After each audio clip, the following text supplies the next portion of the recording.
ሰላም ጤና ይስጥልን። ይህ የፈጠነ ሚዲያ ነው። የሰዓቱን ዜና ይዘን ቀርበናል። ከዜናዎቹ ጋር ፈጠነ ጌታው ነኝ። በቅድሚያም አርዕስተ ዜናዎቹን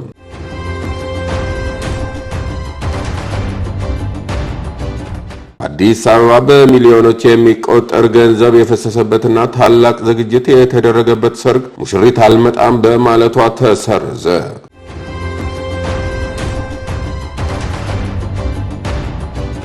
ኮሎኔል ፋንታው ሙሃቤ ወደ ሰላም መግባታቸው ተነግሯል።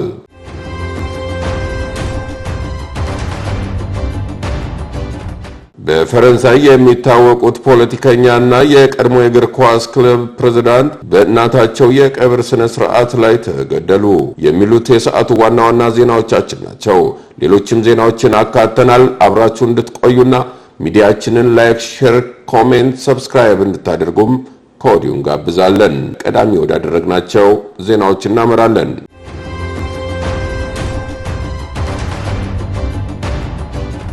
በአዲስ አበባ በሚሊዮኖች የሚቆጠር ገንዘብ የፈሰሰበትና ታላቅ ዝግጅት የተደረገበት ሰርግ ሙሽሪት አልመጣም በማለቷ ተሰረዘ።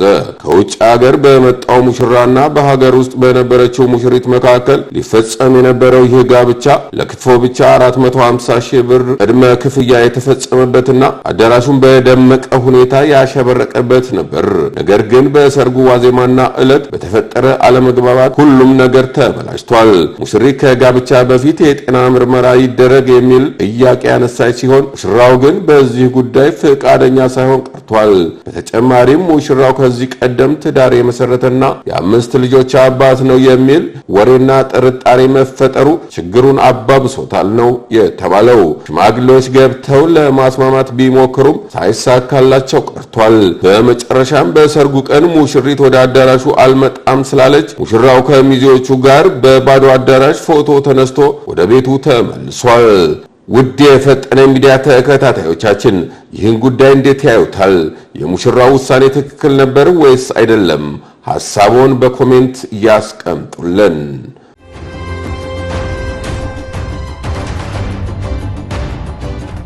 ኮሎኔል ፋንታው ሙሃቤ ወደ ሰላም መግባታቸው ተነገረ። በአማራ ክልል ትጥቅ አንስተው ከመንግስት ጋር ግጭት ውስጥ ከገቡት የፋኖ መሪዎች መካከል አንዱ የሆኑት ኮሎኔል ፋንታው ሙሃቤ ወደ ሰላም መምጣታቸው ተሰምቷል። ኮሎኔሉ በወሎ አካባቢ የሚንቀሳቀሰውን የአማራ ፋኖ ህዝባዊ ድርጅት ይመሩ እንደነበር ተነግሯል። ኮሎኔል ፋንታውን ከወር በፊት ከመንግስት ጋር የሰላም ስምምነት የተፈራረሙት ካፒቴን ማስረሻ ሰጤ የመጣበትን መንገድ ተከትለው ወደ ሰላም እንደመጡ የደረሰን መረጃ ያመላክታል። አማራ ክልል በመንግስትና በፋኖ ኃይሎች መካከል የተቀሰቀሰውን ግጭት 3 ዓመት ሊሞላው ወራት ቀርተውታል።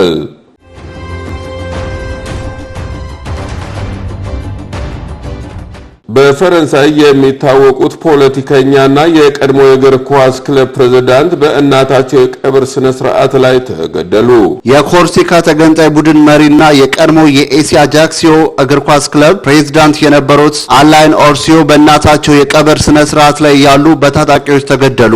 እንደ ፈረንሳዩ ሌሞንድ ጋዜጣ ዘገባ ከሆነ ግድያው የተፈጸመው በደቡባዊ ኮርሲካ በሚገኘው ቬሮ በተሰኘው የትውልድ መንደራቸው ውስጥ ነው። ኦርሲኖ ለእናታቸው የመጨረሻ እያደረጉ ባለበት ወቅት በደረሰባቸው ጥቃት ህይወታቸው አልፏል። የአካባቢው አቃቢ ኒኮላስ ሴፕት እንደገለጸው ስለ ግድያው ሰፊ ምርመራ በፖሊስ ተጀምሯል። ጉዳዩም በማርሴይ ለሚገኘው ክልላዊ ፍርድ ቤት በይፋ ተመርቷል። ኦንላይን ኦርሲዮ በኮርሲካ ፖለቲካ ውስጥ ረጅምና አወዛጋቢ ታሪክ ያላቸው ሰው ናቸው። በ1980ዎቹ የኮርሲካ ብሔራዊ ነጻነት ግንባር መሪ አንዱ ነበሩ። በኋላም የራስን ዕድል በራስ የመወሰን ንቅናቄን ወይም ኤምፒኤ መርተዋል። በፈረንጆቹ 2008 እስከ 2015 ድረስ የኤሲ አጃክሲዮ እግር ኳስ ክለብ ፕሬዝዳንት በመሆን አገልግለዋል። በአማጽያን ንቅናቄ ውስጥ በነበረው ከፍተኛ ውጥረት ምክንያት ኦርሲዮ በ1996 ኮርሲካ ለቀው ለመውጣት ተገደው ነበር። ለ13 ዓመታት በፍሎሪዳ፣ በኒካራጓና በስፔን በስደት ከቆዩ በኋላ ነበር ወደ ደሴቷ የተመለሱት።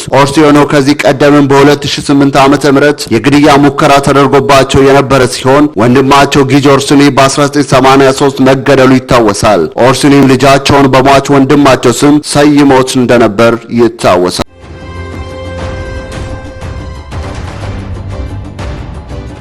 እስራኤል ፍልስጤማውያንን ወደ ሶማሌላንድ በኃይል ለማፈናቀል አቅዳለች። እስራኤል በሶማሌላንድ የጦር ሰፈር መመስረት ብቻ ሳይሆን አካባቢውን ልክ እንደ ፍልስጤም መሬቶች ለመያዝ ማቀዷን የሶማሌ መከላከያ ሚኒስትር አህመድ ሞአሊም ፊቂ ለመገናኛ ብዙሃን ተናግረዋል። ይህ ድርጊት በቀጣይነት አጠቃላይ የመካከለኛው ምስራቅ ቀጠና ለማናጋት መንገድ ይከፍታል ሲሉም ሚኒስትሩ አክለዋል።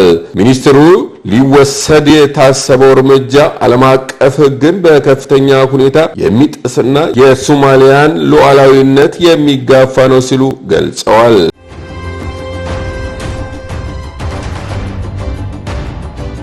የሱዳን መንግስት ከ2 ዓመት በኋላ ከፖርት ሱዳን ወደ ካርቱም ተመለሰ። የሱዳን መንግስት በሚያዝያ 2023 ከፈጣን ድጋፍ ሰጪ ኃይሎች ወይም RSF ጋር ጦርነት ከተቀሰቀሰ በኋላ ለመጀመሪያ ጊዜ እሁድ ወደ ዋና ከተማዋ ካርቱም መመለሱን ጠቅላይ ሚኒስትር ካሚል እንድሪስ ተናግረዋል። ግጭቱ ከተጀመረበት ጊዜ አንስቶ መንግስት በጊዜያዊነት ዋና ከተማ አድርጎ ሲጠቀምባት ከነበረው ፖርት ሱዳን ወደ ካርቱም ሲመለስ ለተሰበሰበው ህዝብ ንግግር ያደረጉት እንድሪስ ድርጊቱ ለሀገሪቱ ለውጥ መሆኑን ገልጸዋል። ዛሬ ተመልሰናል፣ ከኛ ጋር የተሰለፉ ወደ ብሔራዊ ዋና ከተማ ይመለሳሉ ብለዋል። የተሻሻሉ አገልግሎቶችንና ለህዝባችን የተሻለ ህይወት ቃል እንገባለን ሲሉ አክለዋል። እንድሪስ የጤናና የትምህርት አገልግሎቶችን ለማጎልበት ሆስፒታሎችን ለመገንባትና ትምህርት ቤቶችንና ዩኒቨርሲቲዎችን ለማደስ ቃል ገብተዋል። በተለይም በካርቱም ዩኒቨርሲቲ ላይ ትኩረት አድርገናልም ብለዋል። የዜጎችን የጸጥታና የኑሮ ሁኔታ ለማሻሻል ቃል ገብተዋል። በህብረተሰቡ ላይ ተጨማሪ የፋይናንሻል ጫና ሳይደረግ የ2026 የመንግስት በጀት ማቅረቡን የገለጹት ጠቅላይ ሚኒስትሩ የዋጋ ግሽበትን ወደ 70% ለማድረስ ያለመ መሆኑን ተናግረዋል። በህዳር ወር ላይ የወጣው የቅርብ ጊዜ ይፋዊ አሃዞች እንደሚያሳዩት የዋጋ ግሽበቱ 74.2% ደርሷል። በጀቱ አጠቃላይ የሀገር ውስጥ ምርት እድገትን ወደ 10% ለማድረስና ትይዩ የገበያ ምንዛሬ ተመንን በመግታት ኢኮኖሚን ለማረጋጋት በሚደረገው ጥረት ይቀጥላል ብለዋል።